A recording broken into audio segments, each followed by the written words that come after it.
Welcome to Big Rascals, where we may be grown-ups, but we will never stop being rascals. We are a boys' book club, not just for the boys, but all those who enjoy reading, writing, comedy, and entertainment. Our purpose is to have fun discovering new worlds, making friends, and finding a cure for dyslexia. What's up, guys?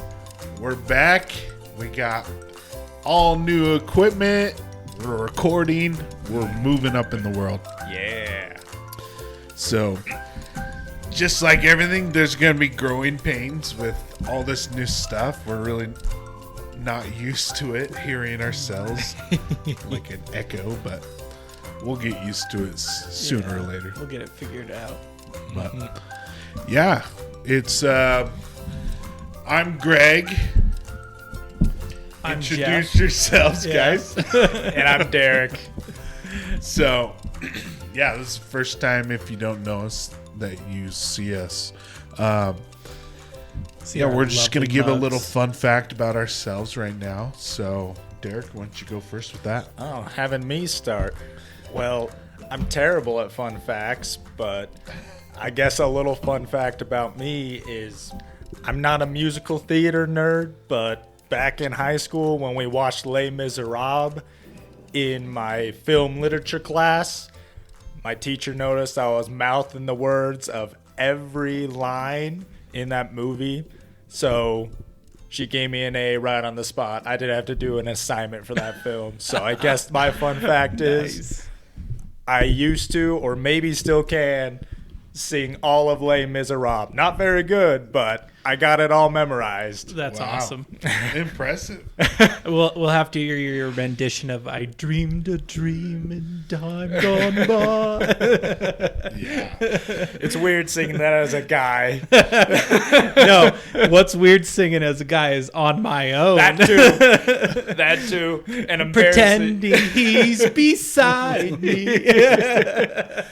Yep. You don't want to sing that too loud in a public place or even in the shower. People can still hear you.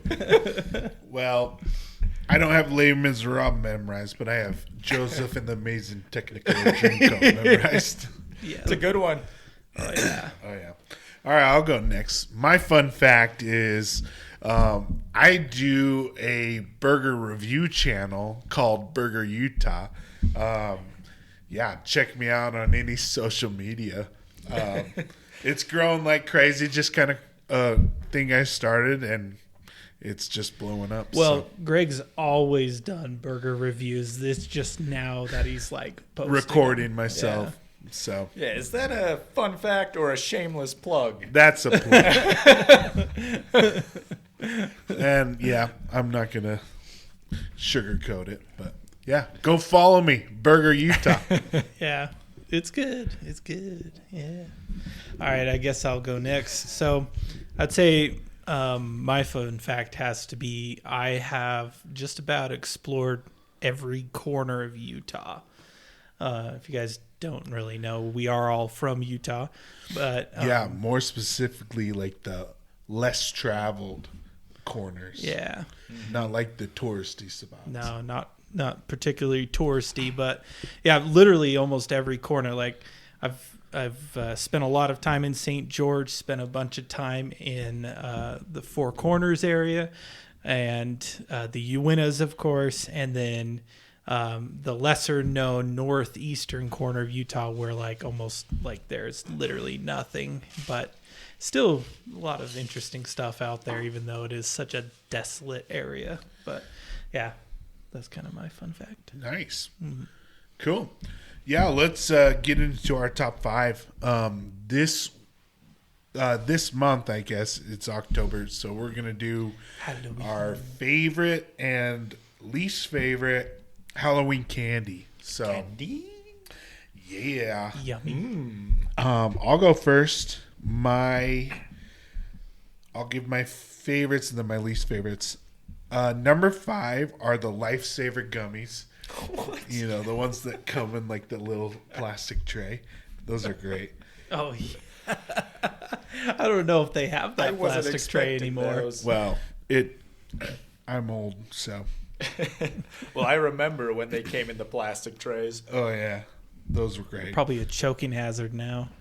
Yeah, but I'm as basic as they come. I like number 4 Kit Kat, number 3 Twix, number 2 Snickers, and then number 1 the Reese's Pumpkins, and they have to be the pumpkins. Yep. Because the regular Reese's just don't do it. You need more of the peanut butter. So, and then let's see, my worst number 5 are the puny little Twizzlers. I never been a fan of Twizzlers. I don't know anyone who likes those.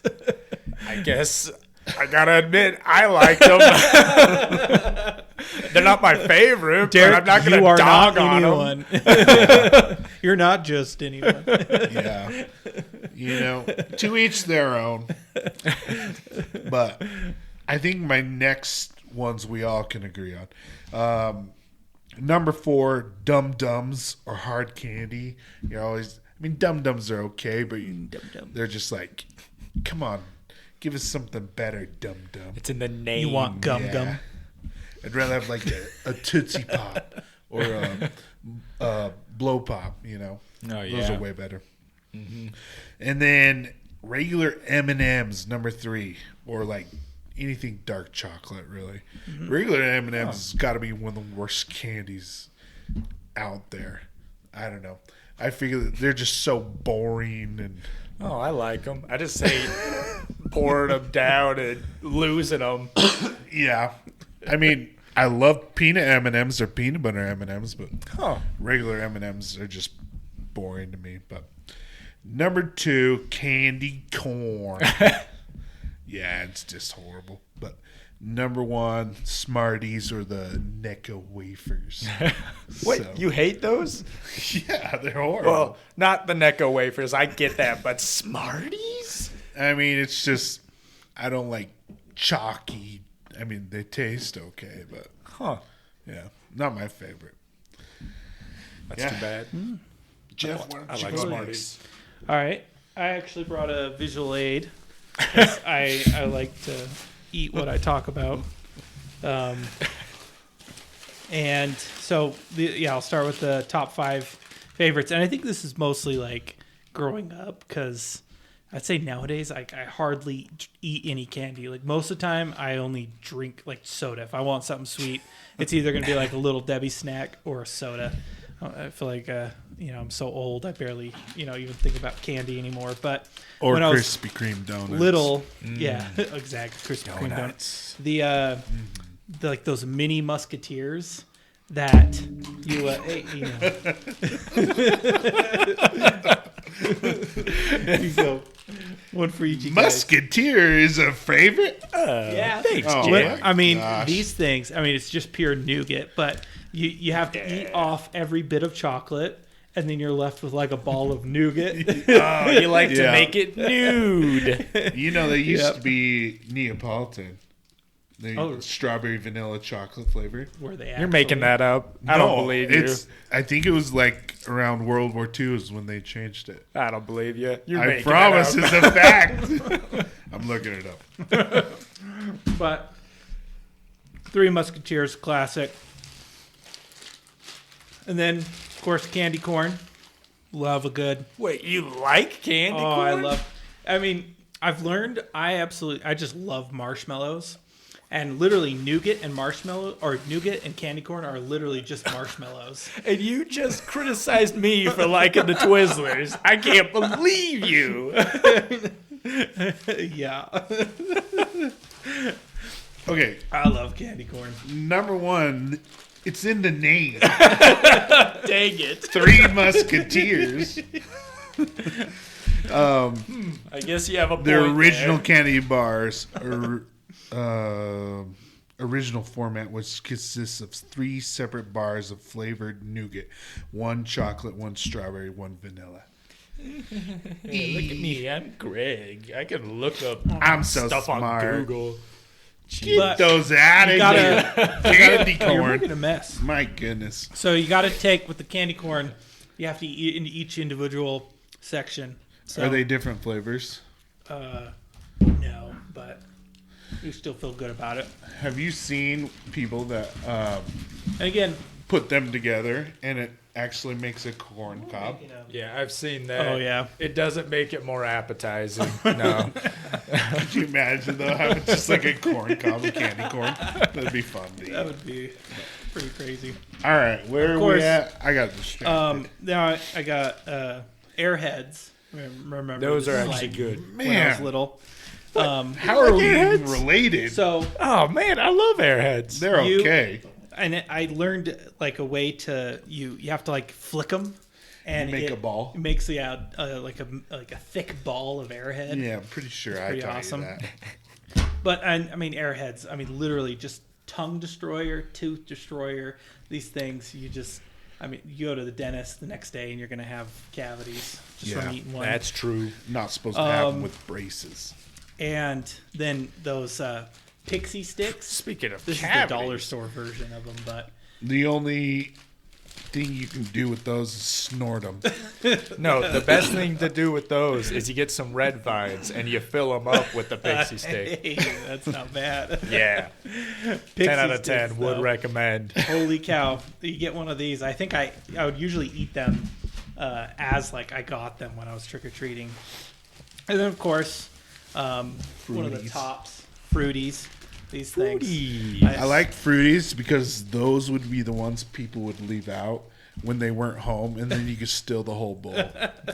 Of course you would. You were one of those kids, huh, I'm Greg? a menace to society, that's for sure. I'll admit it. You were yeah. definitely the bully I didn't want to encounter while I was out trick-or-treating.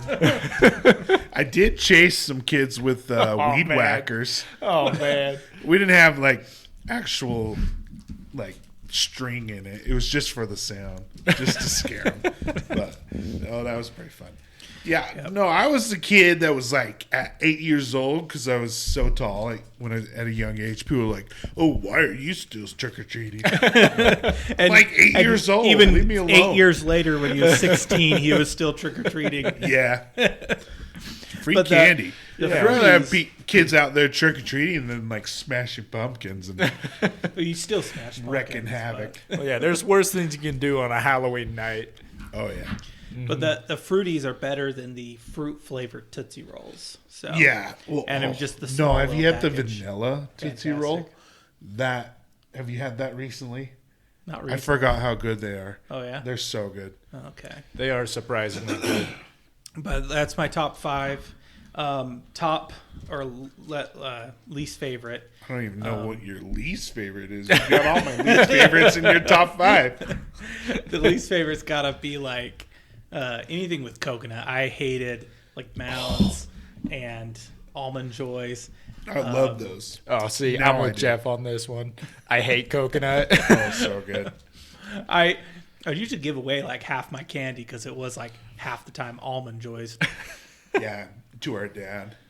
Yeah, exactly. My dad loved it. Every Halloween, he would come like a eager little kid as I'm sorting through my candy to take Dang. all the Almond Joys. Very similar to my dad because he took my Almond Joys and Mounds too. Just all the time. Oh, what you got there, you son? got there. You don't want this, right?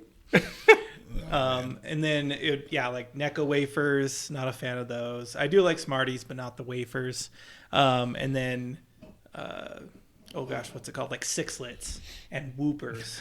Oh man, those Whoppers? Whoppers. Yeah. Whoopers? I knew what he was talking about. Whoopers. I thought they were Whoopers too, but yeah, Whoppers. Oh, I could be wrong. I'm not sure on that. Well, I've you always were called right them about the Whoppers. Three Musketeers, so you're probably right about this. Yeah, I have a love-hate with Whoppers. It's like I hate them, and then like the more I eat, I'm like, yeah, I kind of like them. I don't know. See, malt balls, just the malt flavor sounds appetizing to me, but every time I eat it, I'm like, this is not good. It's like gritty. Yeah. But yeah, those Whoppers and then like Sixlets, you always get those, and you're like, I mean, those make you wish you had regular M&Ms. No, that's the opposite. Oh, yeah. For me, they're so much better. Oh, dang. They're softer, like more milky. They are chocolate. softer. They just got a funky flavor to them for me. But yeah, that's got to be my candy list. All right, Derek. Dang, quite the list you got there. Hit us with it. All right, my top 5. I'm thinking I'm a little more basic. Number 5, Starburst.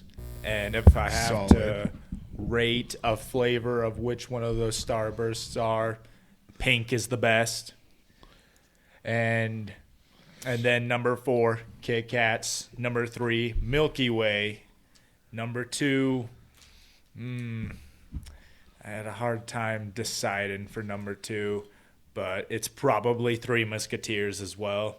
And like Jeff said, you got to get it to where it's a nougat ball. Make it nude, at least when I was a kid.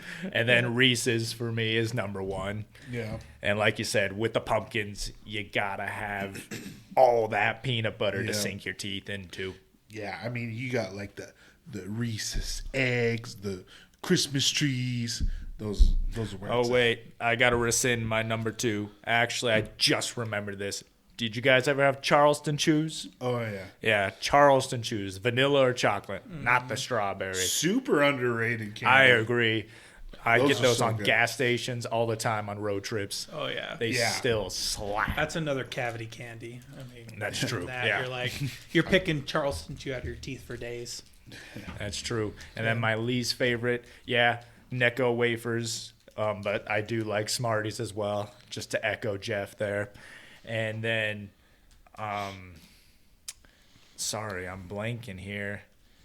I remember my 2 least favorite, but since I'm blanking here, we'll just skip to those. Candy corn is number 2. And you guys remember those little pumpkins that taste like They're like candle candy wax? corn. Yeah, I hate those. Yeah. Oh, wait, number 4 was the circus peanuts. I hated those circus Oh, man, peanuts. I have a love-hate with them, too.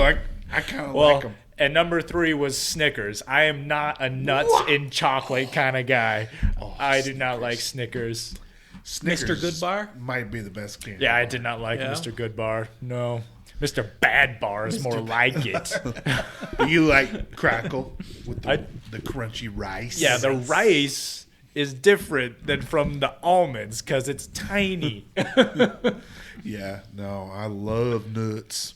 You know, Say that louder, Greg. nuts in my candy bars. These nuts in your mouth. You like those All right, nuts? enough of that.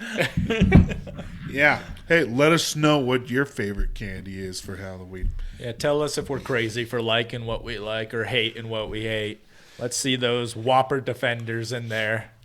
Yeah, and Three Musketeers, come back with the Neapolitan. That would be awesome. I'd be okay if they didn't. You're saying you like the vanilla nougat. Yeah, I don't like the strawberry. Okay, then come back with just vanilla. That's what I want. vanilla option. Yeah. All right. Options are good. Options are good. We're getting a little contentious with their candies, so Yeah. let's rein it back in. Okay. Yeah, anyways, it's October. Halloween's coming up.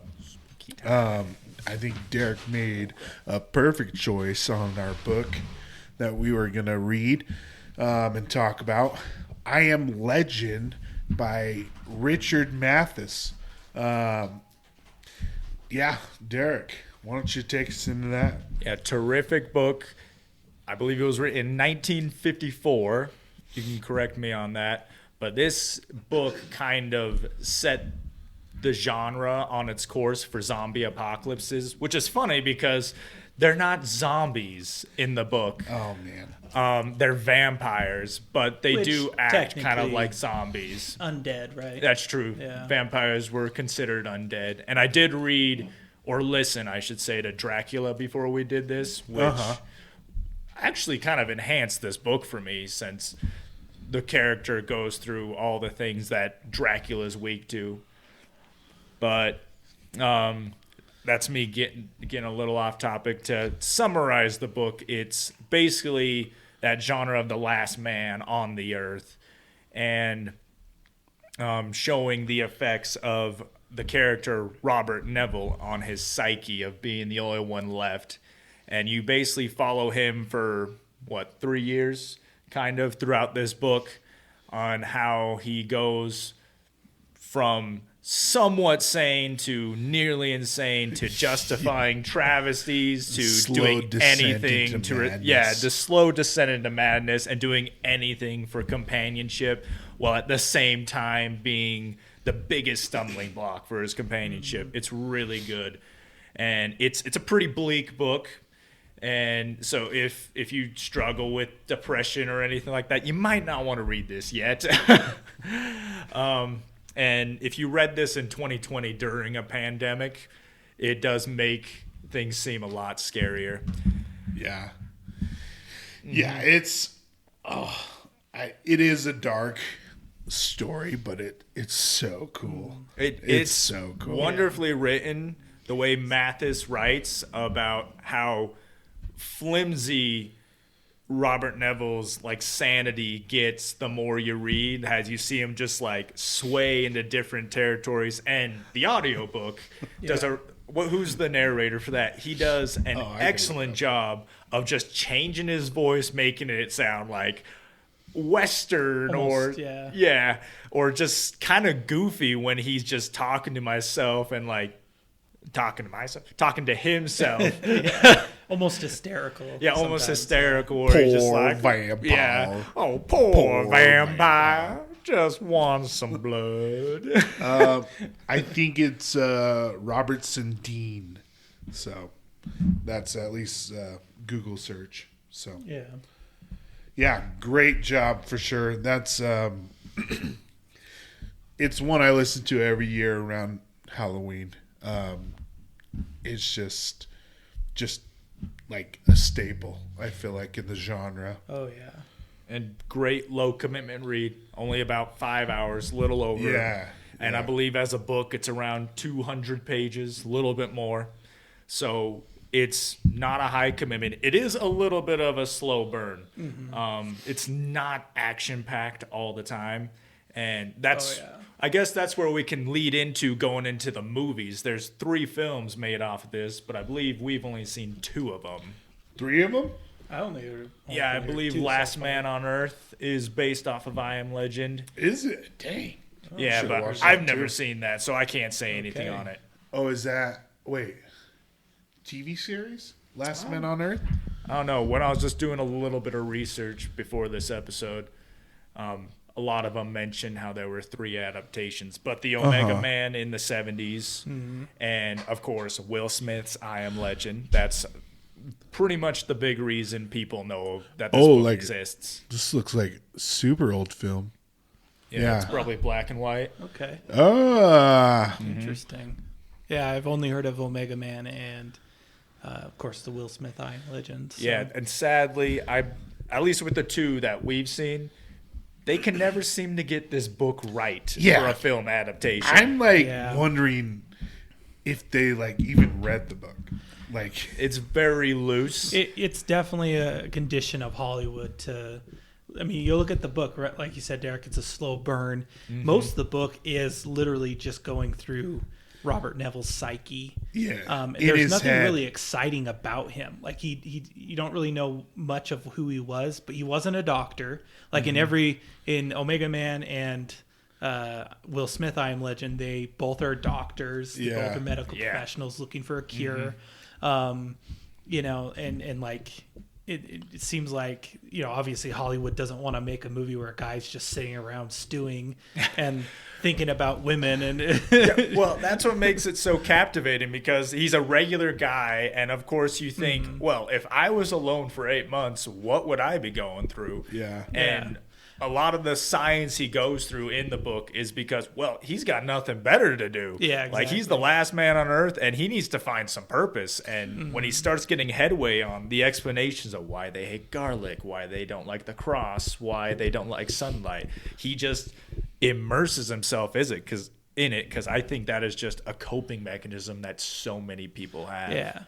Which I think shows the importance of it actually being a book, and why it'd be so hard to adapt, because you need to be inside his head. That's true. It'd be really hard to be inside somebody's head because it's hardly ever you see a movie where you're actually hearing the person's thoughts. They could it's do hard to like get the that old inner Dune. monologue. Like the old Dune movie. Oh yeah. Oh my god. When you're in everybody's head in the movie. Yeah. that one. Oh my gosh. Well, since you mentioned the old Dune movie, let's talk about the Omega Man for a bit. Dude, like at the beginning, I was gonna say this. I kind of had high hopes because Charleston Heston, he's the lead actor. Right? Yeah. Oh, wait, what? Charlton Heston. Charlton. Yeah. Okay. Like not Charleston Chew. Charleston Chew Heston. Yeah, Charleston. Okay. Carlton. It sounds weird. Carlton Banks. Carlton Heston. Lassiter. Yeah. Okay. Charlton. Charlton. Oh my god. Still haven't found a cure for Charlton dyslexia. Heston. Duck and Fisklexia. Anyway, I really had high hopes because I feel like he is Robert Neville in my mind. Like his when I picture Robert Neville, I picture grumpy, Charlton Heston. like surliness. Like I'm like, whoa, that's like And he's sitting there talking to himself all the time, which I would think is a huge factor of a guy just being by himself, just wanting companionship, just talking to anything and everything. Like everything was like pissing him off. Like he was so grumpy. And he's playing chess with a mannequin. I had so much high hope until narcissistic alcoholic. The first guy in the hooded robe and sunglasses jumped out. Yeah, big sunglasses. Yeah, oh my gosh. I'm like, oh, not only that, but the music. Whenever they appear, the music. It's like I don't know who was in charge of the kidding score. Me? I don't know what they were doing. Looney Tunes like moment. Yeah, I think they just used like royalty-free music. Yeah, whoever was in charge of that, they really experimented, and it did not pay off. Oh my gosh! Like the whole chase scene where he finds the girl, and it's just like got some weird flute, like. You're like, what the? What is going on? Oh man. Yeah. Yeah. It's one of the, it's so bad it can be funny, but it's also so frustrating as a movie because again they really could have. That's the movie where they could have done more true to the book. But they just chose to go they tried to make their own message and push their own narrative for it and totally miss the point of the story. Yeah, for sure. Yeah. See, I think it's I think the book really could be an easy adaptation. Yeah. I think there's ways around being in someone's head. I think I Am Legend with Will Smith kind of actually did that by having the dog with him the whole time. True. And he has somebody to talk to, even though the dog's not back and forth communication. He's able to say what's going in his head to the dog, and it's not weird. So I think it would be easy to adapt personally, but the Omega Man, oh boy, just it fell short. They weren't even vampires, they were just like a cult. Yeah, they're a sick cult. Yeah, sick who hate people the light. In a cult. Yeah. With cool sunglasses. And don't you love how the I can't remember the dude's name who was leading the cult. Matthias, yeah. Yeah, Matthias. How he's so anti-technology, anti-weapons of destruction, and the first thing he does to attack Neville is build a catapult. Yeah, he gives that whole monologue of the wheels of industry, how evil, this man's a testament of the technology we must destroy. Brings out a catapult. Yeah. And then his like black dude crony, let me just take him out, man. Everything's like disco in this movie too. Oh, I loved it. So yeah, if you really enjoy those ironically bad movies, especially the old kind, give the Omega Man a watch. Yeah. Yeah. Just don't expect too much. Yeah. Expect to be frustrated by the ending. And Or just, watch it for the humor. Yeah. So. Oh yeah, good humor. I think. Oh man, what was I gonna say about it? I took a couple notes on it. Biggest disappointment about the Omega Man: no dog. Where's the dog? Yeah, I Am Legend had a dog. The book had a dog. Where's the dog? I agree. Yeah, and I wanted to have this conversation. I feel like the book, The Dog Park, was more like influential or like a bigger effect on my emotions than Will Smith's I Am Legend. Yeah. Like, even though like both were emotional and had an effect on me, but in the book it's so like devastating. Yeah, for those of you watching or listening, if you have read it or have not read it, we're definitely going to get into spoilers. But after a while following Robert Neville, of him finding out how the vampires work, discovering the germ and the reasons for like the garlic and the cross and the steak, why it works, he comes across a dog. I believe this is when he's 2 years by himself. And he's just amazed, and he just becomes enraptured and obsessed with becoming friends with this dog. And I saw it as a great way to show just how lonely he'd been, because he was willing to forget everything else that gave him a purpose just to become friends with this dog, to have some companionship. Mathis does such a good job at just like building up the anticipation. Like, he's just one little step, he puts food out, and like the dog comes back, starts eating, he goes out to see the dog, and the dog runs away. He's like, crap, okay, I can't do that. Puts food out, has to wait. Dog comes, gets the food, puts the food out again, has to wait. And like little by little he starts introducing more, getting closer, till eventually he can like sit and let the dog will come and eat.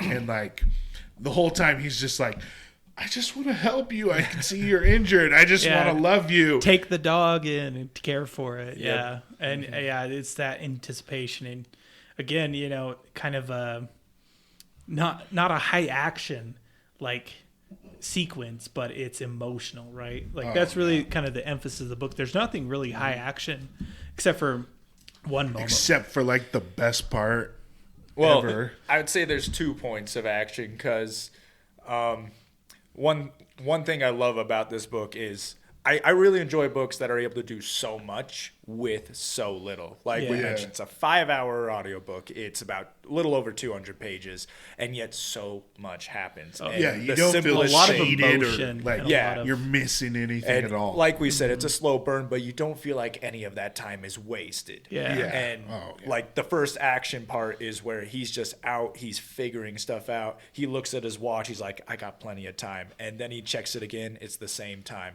Something simple like a broken watch just became terrifying in this story, because you don't know if he's going to make it home on time, which he doesn't. They're surrounding his home, and he is just driving his car and taking out some vampires. It's so good. And it's great. Ben Cortman comes out. That's right.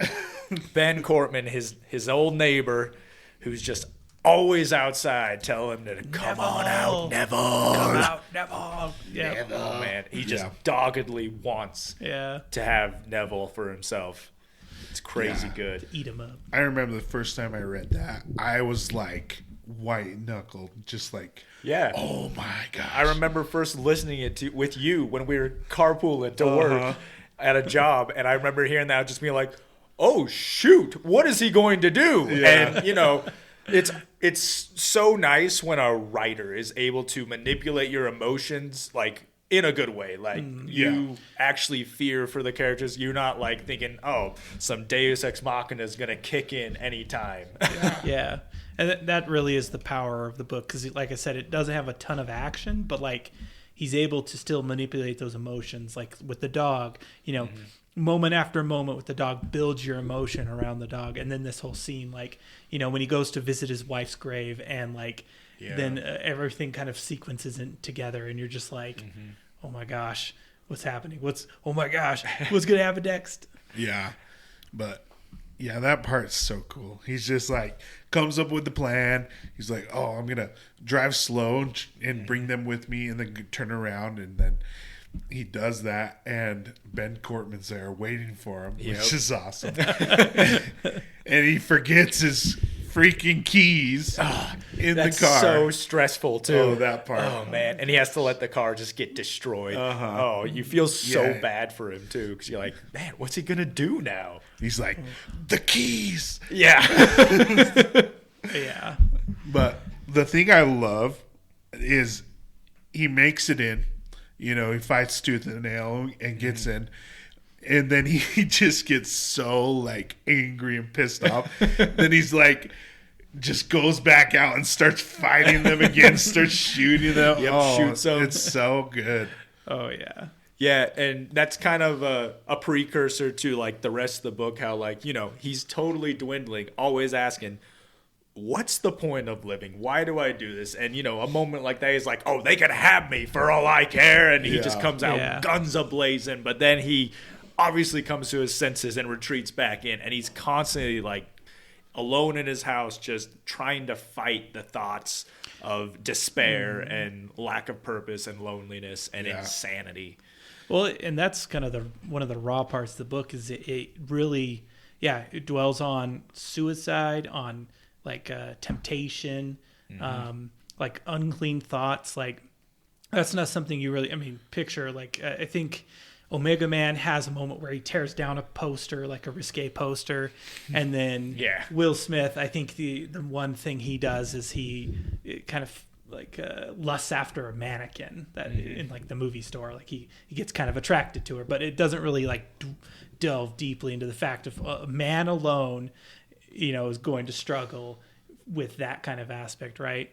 And how hard that would be to just be literally alone. And like, he talks about how the vampires outside are like tempting him, right? The vampire women. It makes you think, how lonely do you have to be in order to think, you know what? Yeah, that sounds like a great idea. That to at least entertain She's the hot. thought. Yeah, you know, it'd be like, that vampire zombie out there, she's pretty good looking. Like, that's so wild. But I think it's more so man alone without a purpose. Because in the book, he really like turns things around when he's like, he's got a purpose of trying to find like the where the disease comes from and how to cure it. And like when he's got a direction that you can tell, like the attitude of the book changes entirely. Speaking of those parts, I personally really enjoyed those parts when like, especially now that I've listened to Dracula, where you're like, it's very nebulous in that book why he doesn't like garlic or why he hates the sunlight. Obviously the cross, because he's an unholy creature. But what's great about I Am Legend is it gets more scientific. It becomes more grounded. For instance, the Iron Cross, he finds out, doesn't work on every vampire. It's a completely psychological thing, because if they were Christian before, they believed, oh no, I'm damned, I can't get near that. But if they were Jewish or if they were because Cortman is Jewish, right? Yeah, and Cortman he only was was Jewish. saved from Cortman because he had a Torah. Right. Which I thought that was a great idea that Mathis had. And did he explain the garlic? Like, he definitely like got microscopes and everything. And it talked about bacilli. It was and all like that. They were allergic to it or something. Yeah, like it gave him an allergic reaction. Yeah. And like some of them slept in their native soil, just like Dracula, but not all of them did. Yeah. And but what I really appreciate about how Mathis did all this is, I'm not going to say he made it completely dumbed down. Yeah. But the only other writer I know of who's done like some in-depth science-y babble and had it made sense to the common reader is Michael Crichton of Jurassic Park, where you're like able to follow along. You're like, oh yeah, this makes complete sense. Like, of course it's gonna do that. And I really thought that was a masterful stroke on Mathis. He makes like the science in the book seem like real science, and I think some of it is for sure. But a lot of it's still just fantasy and science fiction. It's all made up. But like, it was really compelling and entertaining just to see Neville discover all this stuff, and we're just along with him. Like, he's at the beginning, he spends most of his daytime just finding where the vampires sleep and putting stakes in them. And he's always just wondering, why a stake? Why are all the superstitions correct? Until he finds out that it was because they had like a glue inside their body, and it would close wounds, but the stake kept it open. So I thought that was just fascinating. Like caused so like they'd shoot him with bullets to the bacteria and cause the body to basically that's one of my favorite quotes from the book. It was, he went from house to house and used up all his stakes. he had 47 steaks. And it's just like, that's such a good line. Like, because it's not saying, oh, he went and killed 47 vampires. It's, he went from house to house using up all his steaks. And then the emphasis, he had 47 steaks. It's like, he just, killed 47 people. That's like such an impact, right? Such a good line. Man, I love just the, I don't know, the slow descent into madness. Like, when he talks about having to make more steaks, and he's just like, gotta do this, gotta do that. It's so like relatable to like when you get overwhelmed with something and you're just like, oh, I have so many things to do, and you just get so cynical and pissed off. You see him procrastinate a lot of the stuff. Like, he's responsible enough to have survived this long, but you see him just dreading doing all these, like, I need to soundproof the house, and because every night he's hearing them, I gotta make more steaks, and he's just constantly going through a laundry list of things he needs to do, and you just really feel for the guy, because you're like, man, just no rest for the weary, poor guy.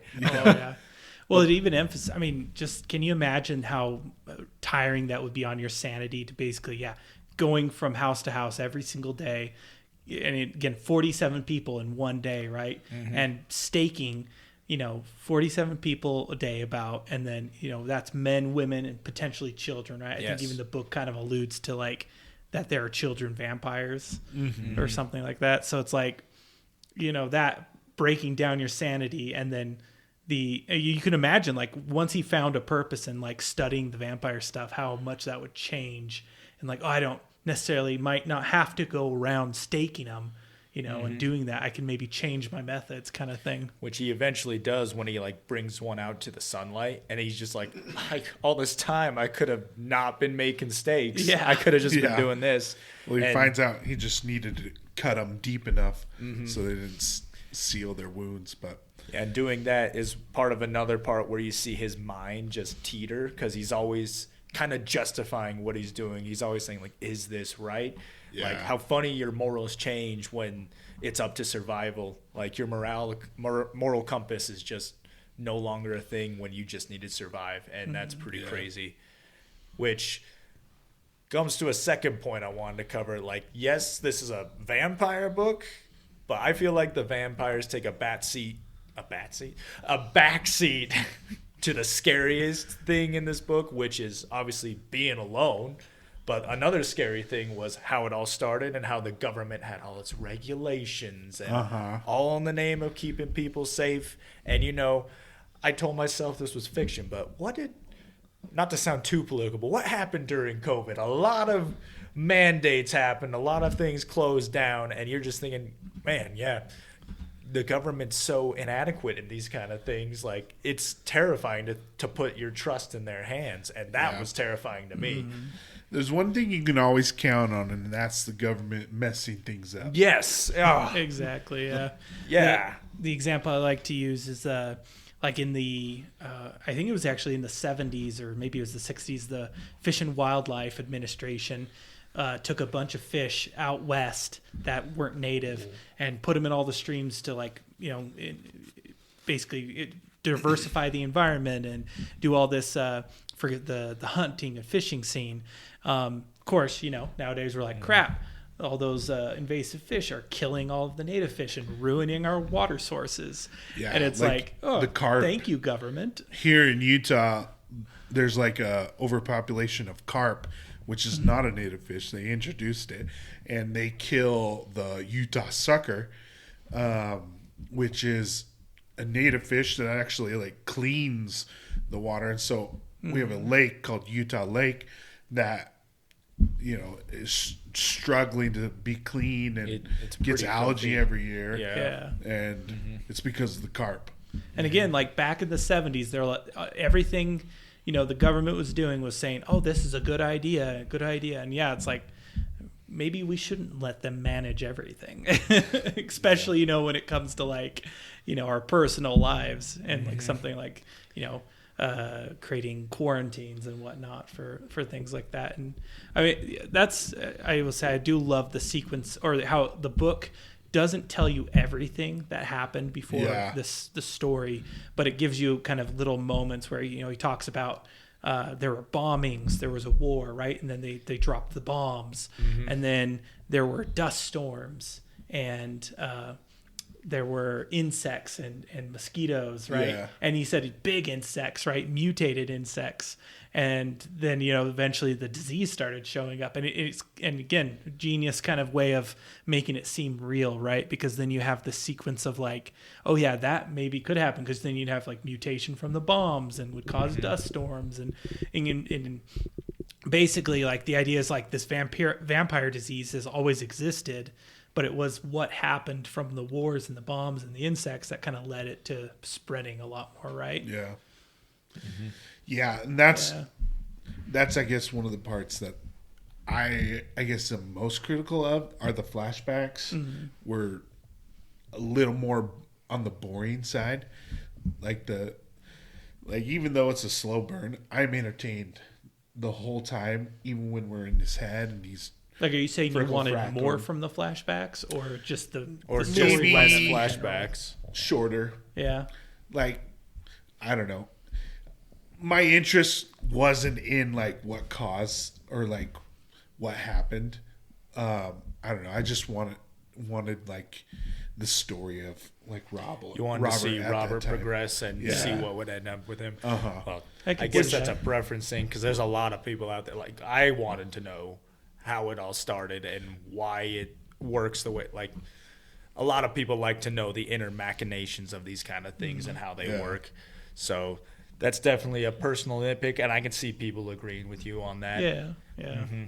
But the part where he goes and buries his wife, and then his wife comes back. That had me hooked. And that was cool. Oh, That's crazy. that was terrifying to me. And Holy cow. Yeah. just the whole idea of, you know, having to have a strong enough will to do the unthinkable in order to just survive. Yeah. And it's definitely it's not a headspace you really want to be comfortable in, but that's where this book takes you, and that's why I see it as it's just so bleak, because it's constantly taking you past the comfort zone, past the moral compass, to that instinctual, animalistic survival mindset. Yeah. Well, he was supposed to yeah. take his wife to the pit. to at have the her burning burned, day. The government That's the said whole you reason have she to came burn back, them. right? Because Yeah. he didn't have her burned. Yeah. Oh, yeah. That's I super dark. could Like, imagine. I don't know if I could do that too. Yeah, right. Like, Oh man. Yeah, I can't blame him for wanting to bury his wife. yeah. Yeah.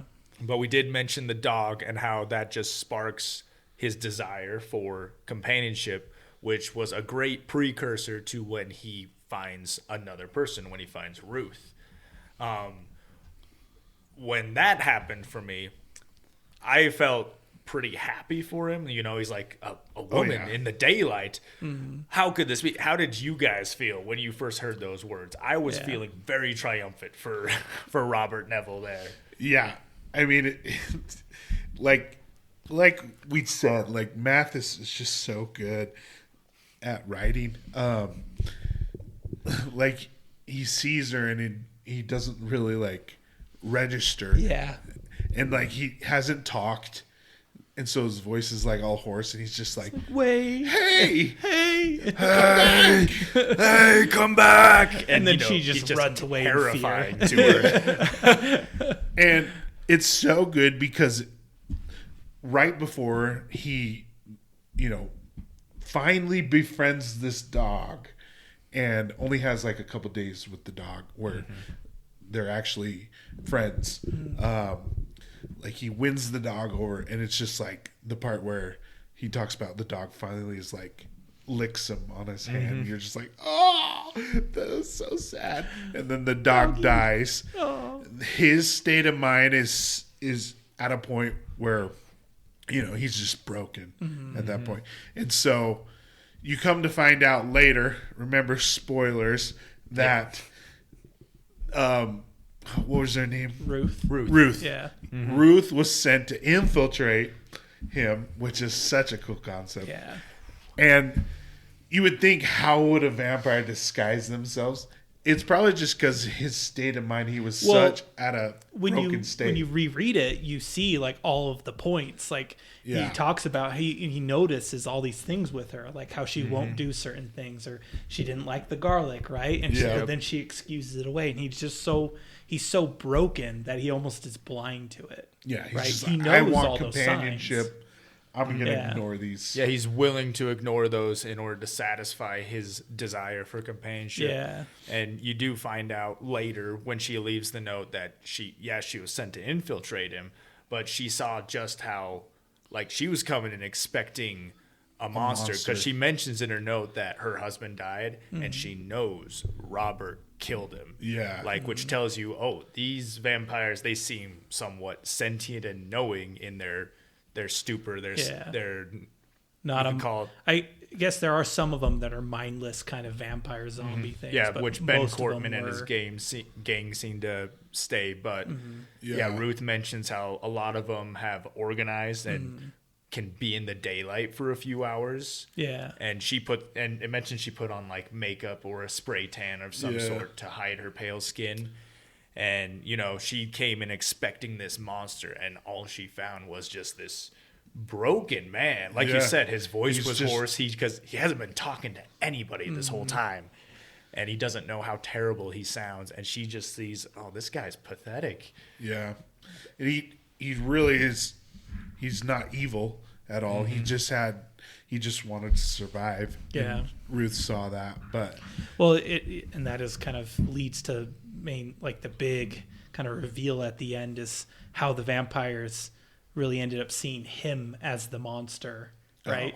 He was the one who came in the daytime to kill them, to terrorize them, right? I think that's so amazing. Like, I remember when I was listening to it with you, you were just telling me how the ending was so good. And obviously spoilers, he gets captured by the organized vampires, and they're forming the new society. So essentially, the vampires are now humanity. They are what's going to be populating the earth and what history will remember. And to them, like you said, he came while their sleep time. He was the boogeyman. He was the killer with the cross that came in their sleep. The thing that the parents told their children, if you don't act good, Robert Neville's gonna get you. Another quote I love. Legend. Yes. Yeah. So the quote of it is, I am the abnormal one right now. To them, he was a scourge, a new superstition entering the unassailable fortress of forever. I am legend. It's just man. Yeah. Gives me chills every time. Every time. And I've read it probably like 10 times. Every Halloween. It's a great reread every Halloween season. And the first time, I swear, like all my hairs were just standing on it. Which just like, that's so cool. It's amazing what a good ending can do for a book, because most of the book, back when the Will Smith version came out, like zombie apocalypse movies seemed to be all the rage in those days. You had I Am Legend with Will Smith. You had Warm Bodies. You had World War Z. Like, it was so easy to just... Walking Dead. Yeah, TV Walking show. Dead. And with the way the book is written first, it's so easy to say, this book doesn't do anything new until it doesn't. It ends with that right there where, wow, Robert Neville, the guy I've been connecting with, he's the bad guy to these people, and they're the ones who are going to establish as humane as vampires can get, a humane society, a new world. How things happened, I think he says like so full good. circle, he's like the Dracula now. To them. He's that legend, that scourge, monster that new you scourge. can't find. He's the cryptic that you have to try to find but don't know where, but Which he'll come and again get goes you. back to the whole 47 stakes, right? Basically, going from house to house, taking out all these unsuspecting vampires. Oh, Which it's so good. Could you imagine if you were a vampire and like during the day you go into a coma and you're just like, oh my gosh, this guy is going around staking everybody. I better hide, like Ben Cortman hid in a chimney. He so, got real in the clever chimney with the his whole hiding time. place. So like from their perspective, it is scary. It's like a monster just coming in the night. That's gonna Yeah, it's kill the you. equivalent of, when you're a kid and you thought if you let your hand hang over the bed, something would come out and grab it. What do you mean when you're a kid? I still think that. Okay, let me ask you this then, Greg. A little off topic. If you truly believe there is something in that room that's gonna grab you, why the heck are you in that room? Get out of there, man. Because There's something in every room, Derek. because I truly know there's nothing in that room, but my mind still plays tricks on me. Oh, Yeah. Don't worry. Yeah. I bet you if you start running away, you'll get like cerebral palsy all of a sudden and music will start playing like that one dream you had. oh yeah. I was on like a roller coaster or something with my dad, getting chased by zombies. Yeah. Oh man. You get cerebral palsy just going, and you just hear, Oh man. Yeah, my dreams are very lucid. But, Fantastic. I mean, that leads us to the Will Smith's movie. I'm just like, how is he legend? This whole is he I just Am Legend really because is he's cool? why a, He's nev- like, a movie has he never found a been cure. done He on cool. it, because a movie's never made this point. Like, Yeah. really, it's all been like you said, Derek, typical zombie apocalypse style story, Just not trying to doing find anything a cure. different. Yeah, well, the ending of this book is pretty bleak. Obviously, the person we've been connected to, he's the bad guy to these vampires, and he ends up getting executed. It's not a happy ending. there for is Robert. no cure. Yeah, There's never a cure. What do you think? Is it Robert Mathis or Richard Mathis? Richard Mathis, I believe, is Richard, the author. yeah. What do you think he was trying to say with this book? What is he trying to say about either society, government, humanity as a whole? It's definitely a perspective thing, right? Because again, from Robert's perspective, he was fighting off the enemy, right? The vampires. But then when the populace became the more mass group became the vampires, the normal, right? Then it became they were trying to fight off the villain, right? So that He was the evil force that needed to be extinguished. So do you think he's probably saying something like the majority makes the rule kind of thing? Or I think a lot of the themes in this book are just, it's amazing what you give up once you have to survive. Because I think one of my favorite lines was how, what was it? How easy it is to accept the incredible when you see it every day, kind of thing. Because like that line hit me hard, because I'm like, yeah, once you see something you never thought possible, or you've done things that you've never thought you'd do all the time, it's so much easier to accept it and just write it off as run-of-the-mill, no matter how heinous or harrowing it is. Yeah. I agree for sure. Richard Mathis, I think his genre is horror. So I read one of other of his books, Hell House, which was great. But Oh, yeah, I've heard a you lot tell me about more that. graphic. yeah. Interesting. This book is like super clean, like no swearing or anything, and it's I great think it's for got that. some swearing. Nothing like Stephen King. super vulgar. Yeah. Stephen King. He's not dropping F-bombs ever. Yeah. But Hell Child House he orgies. is. Hell House is way more graphic. We talked about that. Yeah, you've told me about that. That sounds like an interesting read. Yeah. Dang, But that's crazy. no. I think it's just such a cool concept. I really don't know if he had like an underlying message. I think he just had an idea and kind of went with it, and I think it's just like such an original idea. Yeah. So Especially for the time, which I guess you could really account to his strength as a writer, because we're definitely in a time where we can see a lot of writers, their personal biases are just so front and center in their narratives, and it drives me insane. I feel like with creatives nowadays, we're in like a post-creative era, and we need like some sort of it can ruin awakening. a good story. When those get in the way. Yeah. I'm so cynical with new stories because of it. But if he did have any ideas or, some radical concept he was trying to introduce with this, he did a great job making it in the narratives to the point where we can't even find it, I guess, which is a real strength to him because, like you said, Jeff, it's all about perspective, I would say. Oh yeah, yeah. And again, looking at the book between the movies, right? There is a bridge of difference. Like the movies, they took kind of some ideas from the book, especially Loosely. Will Smith, I Am Legend.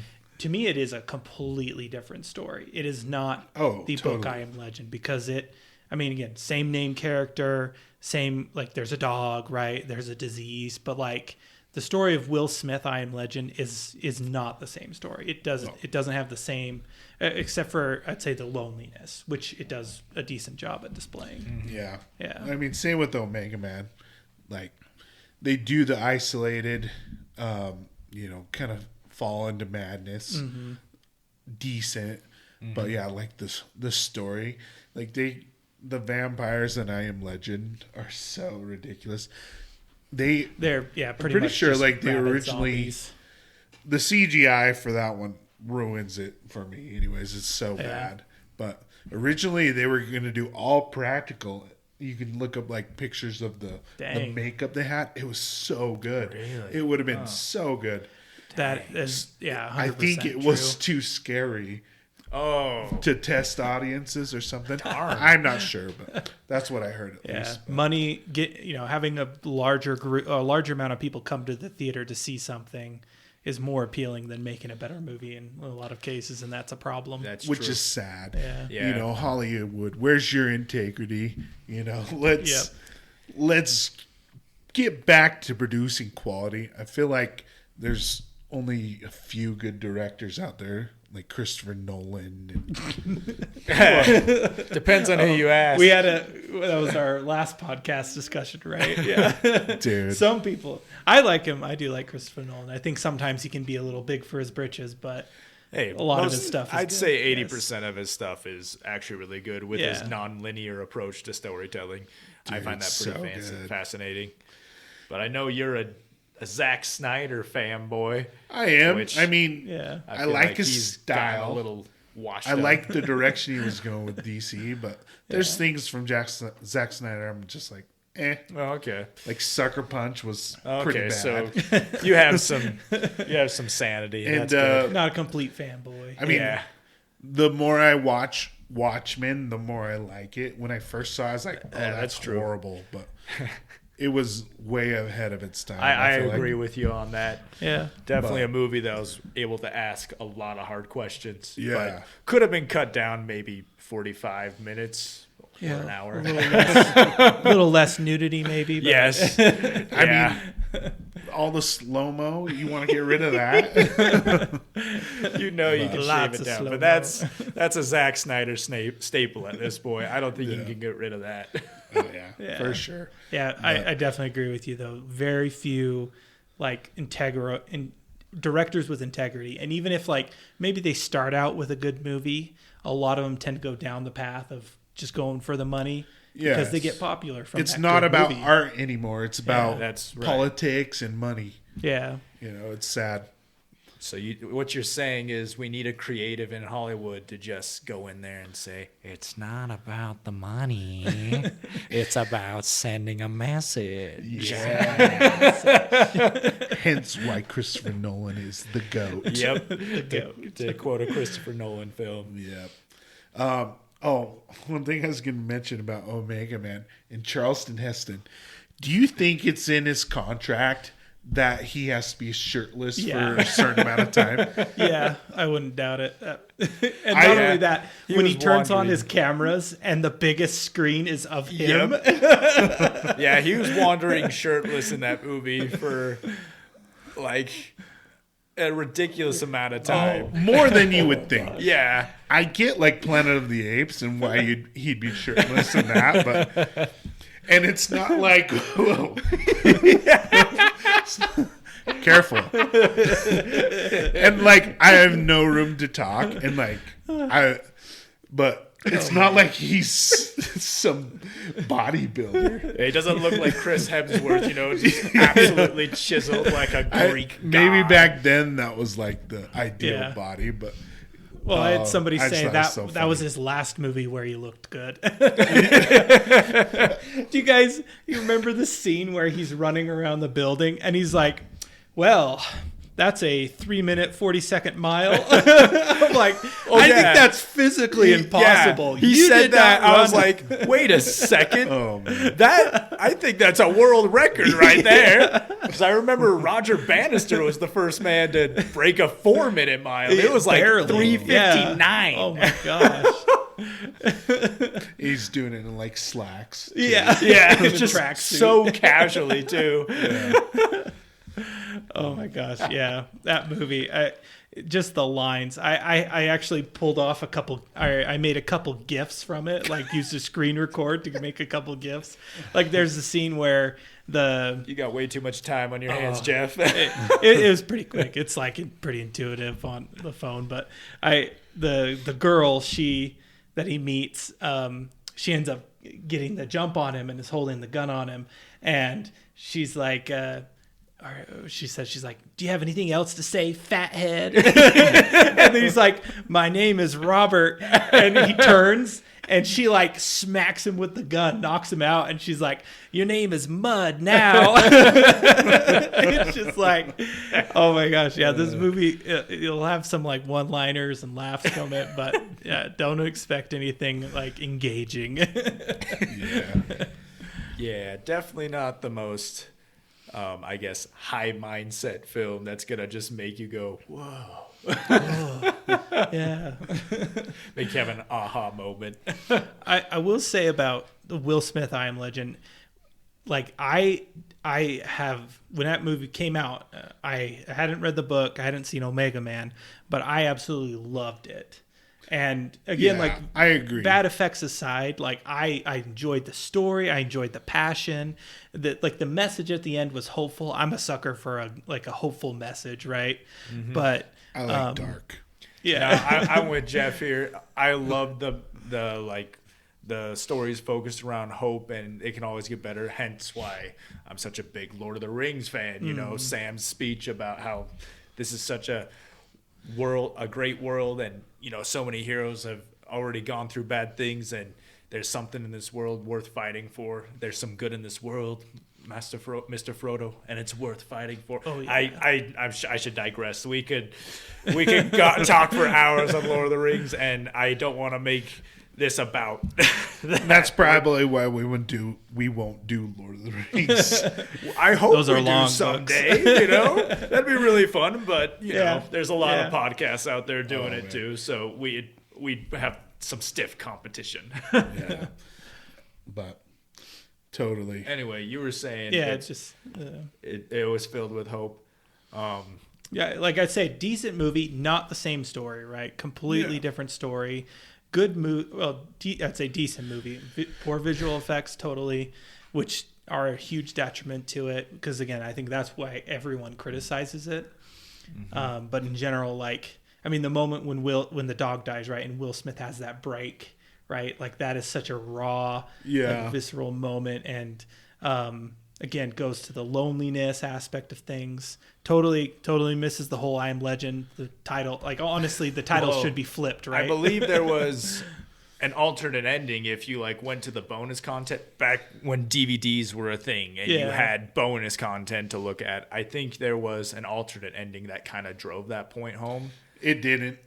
Well, I just Yeah? watched tried. it. I guess let me rephrase that. Where They they attempted, tried, but they failed attempted miserably. to, Yeah, which no, it still goes right over your head. You don't get That's that hilarious. sense. It does. It definitely It puts an effort, Yes, but it An falls effort. way short. The vampire, like the chief vampire's coming back to get his girlfriend. right. The alpha male and the Yeah. alpha female. Yeah. They don't even attempt to give them names. Yeah. Oh man, yeah. Rewatching it, I really tried to watch it as if it's not, the book. Yeah. And I've just become a little more cynical with movies, I think. And I felt like it. Yeah, like when I first watched it, I enjoyed it and I liked it a lot. But rewatching it, I'm just like, oh man, this is so bad. There's so many parts of it. I'm just like, He's hunting for deer in a freaking Mustang. That Like, had how to be like dumb. a producer's decision. Yeah, that Yeah. had It'd to be be cool like, if he was yeah. in a car. It's one of those. Wouldn't it be cool if insert idea? Here. This is Will Smith Yeah. we're talking about. Yep. But yeah, one thing I noticed about both the movies is I think was to its detriment of the bleakness of the book, which really, drove the point home, was they added way too many human characters into those, like Omega Man. Exactly, Oh, yeah. you see there's a small society of people. Yeah. And you find out about that at the end of the Will Smith I Am Legend. So, which I get. It makes Yeah. it a lot There's, more like, hopeful. that hope, It's right? not, you're not sitting there thinking humanity as I know it is gone forever, which that's what the book ends off of, which I feel like really drove the point home with that bleakness and just It's that a concept completely of different what world. happens. Like, would this be a good thing? Would it not be? Is humanity doomed if something like this would happen? I don't know. But I feel like that bleakness is what makes you think and puts you in those scenarios and allows us to have cool conversations like this. Yeah, for sure. I think it's brave to go that direction. I think it's, I wouldn't say cowardly, but it's like mainstream to end with like a more hopeful. I don't know if you guys have seen Martin Scorsese, The Departed. No, I haven't seen that one. No. I mean, it's considered one of the best movies of all time, and the ending to that is so like frustrating. I don't know if I want to spoil it for you guys. Okay, but, yeah. Then Yeah. I say you don't. I Maybe don't want this save it. spoiled for me. Okay. I mean, people die. It's called The Departed, but the wrong people die for the wrong reasons. Interesting. And so that's why it's like very frustrating. It's but kind of like the second Planet of the Apes when the entire planet blows up. And you're like, the one with Mark Wahlberg. no. The second one from the old Charlton Heston ones. Oh, I think he even dies in that one. You're just like, I didn't know the there was heck? an old second Planet of the Apes. there's like a whole series of them. Yeah. But that's crazy. They're I kind don't of know. frustrating, but yeah. So I think it's maybe not brave, but it's like bold. And so I think it's kind of refreshing when there's,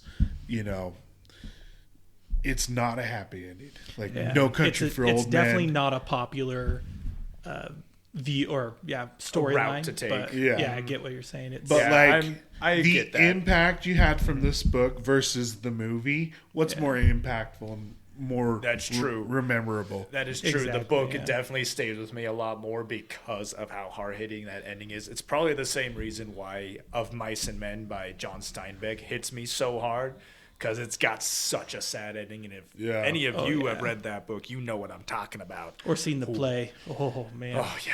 that play. Poor Lenny. That's a good Or one. Where the Red Fern Grows. Oh, yeah. Or Old Yeller. Yeah. Yeah. Oh, man. I Why are we mean- talking about dogs dying on this podcast here, guys? Come on. Oh, Yeah. we love dogs. Doggies. All dogs Anytime go there's to a heaven. dog in a story, I'm gonna love it. So That's true. You do love dogs probably more than any of us here, Greg. Oh yeah. but yeah. Anything else you guys have? Any thoughts? No, but I would love to hear your guys' ratings on it, unless you got anything more to add, Jeff. I just had something come to mind. It was another story. It's good. Have either of you seen or read The Road? Yeah. Yeah. I haven't read it, That- but I saw the movie. That is another bleak one, right? Because Yeah. talk about another book, and again, not the same concept of like I Am Legend, but a good example of a bleak story, because the entire book is bleak. Yeah. Right? And it really ends not even on like a hopeful note, just literally on like, things are still bad. Yeah. Right? Yeah, that's another one. It was good though. Yeah, That- definitely good. I heard the movie followed the book pretty good. Yeah, I'm not sure. it's such an intense story, so raw and like visceral. Just, Yeah. I mean, just so many scenes where you're just like, oh my gosh, this is. You just hope the world could never come to this kind of reality, right? Yeah. Yeah. It made me think of something that's kind of in the same genre as these stories. I feel like is the perfect balance. The Book of Eli. Did you guys ever see that? Oh yeah, that I love. You have that it? movie. Oh, Derek. So okay, good. don't look up anything about it. It's probably one of the best twists ever. So Best twist. go watch it. You're building this up pretty big, great man. You'll be blown away. Is I'll it tell you as that big much. of a twist as Shutter Island? Because that one was a complete mind jack. It's on that level. Like, I did not know what to think. So Yeah. it is on that level? It's on that level, but it's dark, but a hopeful ending. Yeah. So it's kind of best of both worlds. For Yeah. Sure. So Yeah. Super dark the world. Book of but Eli, huh? yeah. Okay. I'm gonna have to try. I'm so excited. Next time we're gonna see it. Is Yeah. that based on a book or is that just like an original? Probably the Book of Eli. It's in the name. I'm not sure. That would be kind of cool to find out. But yeah, that again, it has Denzel Washington, so it's automatically going to so be this a is good going to movie. be a real good Yeah. movie. Yeah, Okay. I missed that, a man. religious movie too. So Really? yep, Yeah, it's about the Bible. yeah, Interesting. It's so good. awesome action too. Yeah, Great stuff. Definitely worth seeing. yeah. Mila Kunis is in it, and Oh, really? what's the mate? Who plays Gordon in Dark Knight? Oh. What's his name? Oh, shoot. I can't tell you right now. Oh, it just left my brain too. Dang. Yeah. Look him up. Um, Hey, you had me at Denzel Washington, though. I love that man. oh yeah, just everything he's in, so good. Yeah, he just makes everything good. That guy knows how to act. Oh yeah. But yeah, I'd like to hear your guys' rating of this book, unless there's anything else to say besides this We actor's pretty name. well covered it. Gary Oldman. Oh, Gary. Oldman. Oh yeah, Yeah. how did we forget that? You just know him as I just know him as Gordon. Commissioner Gordon. Yeah. Yeah, Gary Oldman and Denzel Washington. Like, are you kidding me? That's a solid cast. Oh yeah. But yeah, read I Am Legend. Read it. Forget about the movies. Watch Omega Man for laughs, Yeah. and then go watch Book of Eli if you haven't. Do not look up anything about it. Do not get spoilers. But where have you been if you haven't seen Book of Eli at this point, Derek? I don't know. I've been in all the wrong places. I'm so sorry. Good stuff. Yeah. Oh yeah, rating. Oh man. So I would say I would probably give the book. This is such a tough one. I would probably say 7 out of 10 for me. It's worth a I feel reread. like it's pretty low. I mean I enjoyed it. 7 I think is still pretty good. It's a good book. It's it hits you on that first read. It's definitely could be reread for sure. I mean in terms of books on my bookshelf, I wouldn't necessarily go for this one all the time. Not to say it's a bad book. It's just once I've read it, it kind of like stuck with you that time. But always fun to go back to, especially on like a season like this, and, after experiencing things, cause I read it pre-COVID and then of course reading it, post-COVID gives you kind of a different perspective. So Yeah. Mm-hmm. Oh, for me, this is in the 9s. This is, a 9-1. Dang, I reread it every year around Halloween, and it gives me chills every time. I love how short it is, how just entertaining. I love it. It's great. I think Richard Matheson is such a good author. Like the way he writes is good. So I'd probably give it an 8.4. Like I mentioned, probably my favorite kind of books are... I gotta pee. Like I mentioned, my favorite books are definitely the ones that do so much with so little. That's probably why The Hobbit is my favorite book of all it really time. is a perfect example Yes. of that too. Yeah, Like which such a short book. Yeah. so much happens. Which that's kind of like, I have no problem with length. If you have more story to tell, more lore to go into, more character development to do, that is totally fine. We're Lord of the Rings fans here. That's over 1,000 pages with all 3 volumes together, and that's a solid 10 out of 10 for me. But what I hate is bloat, the unneeded stuff, the page fillers, the fluff you could cut. And thankfully with I Am Legend, you don't feel that. You don't feel your time is getting wasted. And like I've said before, 5 hours, about over 200 pages, you're not going to, because one of the worst things for me, the biggest diss on a book is to say, it made me feel nothing, and I wasted my time reading this. Like, that is the worst thing, and you can never say that about I Am Legend. So, definitely, and did I say 8.4 or 8.5? 8.4. 8.4. Definitely higher on the scale, and it's definitely one of my go-to reads for Halloween ever since you showed it to me, Greg. And I just like how you're not spending too much time, so you can do your other Halloween reads. Like I said, I did Dracula for this season, and that actually enhanced this book for me. I loved it. Mm-hmm. I get through it a day at work, just one day, which lucky is so you. nice. You don't have people talking to you at work. As soon as I start an audiobook, I get asked questions. As soon as I start anything on my headphones, I get asked questions. Yep. So it's always the car ride for me that I'm listening to audiobooks. Oh, man. Yeah. Well, that's awesome.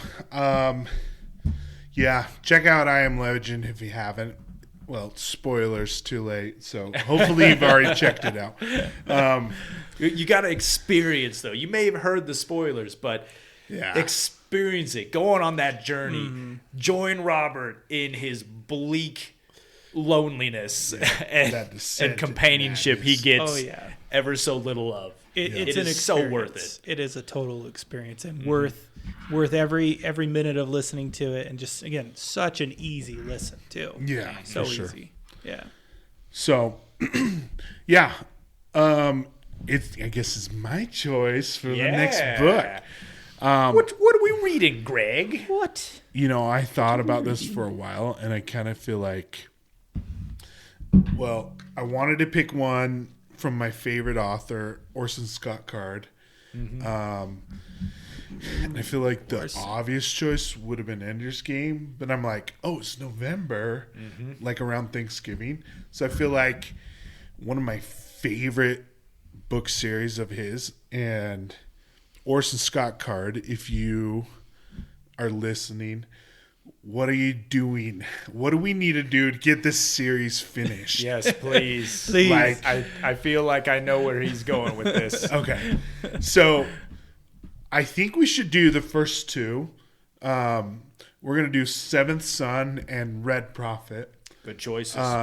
Because fantastic. I'm pretty sure Orson Scott Card, when he was initially writing, these two were supposed to be just one book. Interesting. That would make sense, because the copy I got was both those books together, bound together. Is that the Hatrack River one that has all 3 of them?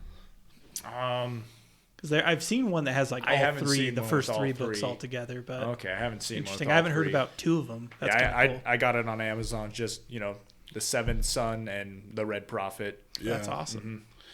Yeah. Anyways, just to give a little background, the it's called the Alvin Makers series, and the Tales of Alvin Makers. Yes, Tales of Alvin Makers series, and it was Orson Scott Card's goal to write like a King Arthur kind of. Like for how King Arthur is for American mythology. Yeah, it's American mythos. Yeah, American mythos. Frontier American mythos. Integrating real history into a fantasy story. So I just love that. And a lot of my history knowledge from the early days or Tecumseh comes from these books. Yeah. So yep, when you're going through U.S. history and you've read the books, you're like, oh, I know this character. I know this guy. Yeah. I've heard of him. Yeah, he doesn't have magic. It is a great retelling of, not retelling. It's a great fictional telling of frontier America in its early infancy, because you hear them mention George Washington and Ben Franklin and all that. It's so funny to see them talk about how like how mystical they are. Yeah. And like real people are in it from history. Like Abe Lincoln is in the story later on in the series. Yeah. I don't know. You haven't got I that. have not gone that far yet, But- so that's pleasing to hear for me. Yeah. Like Mike Fink's in it. Obviously, Napoleon, Tecumseh. Lafayette. Yeah, Yeah, Napoleon Napoleon. Bonaparte. Demarquis. Yeah. Orson Scott Card. He's my favorite. His writing style, to me, I know we've talked about this, Jeff, and I think you disagree, but it's easy for me to read and understand. Like his dialogue is just so like smooth. Yeah. But, Oh yeah. Oh, it'll be fun to talk about and Yeah. get into that because I do. This will be a great book to read, or a great set of books. I think. Yeah. The Tales of Al Maker series, the first 2 books, Seventh Son and Red Prophet. Yeah. So that'll be next month Yep. of November. We are going to try and release our episodes on the 15th of each month.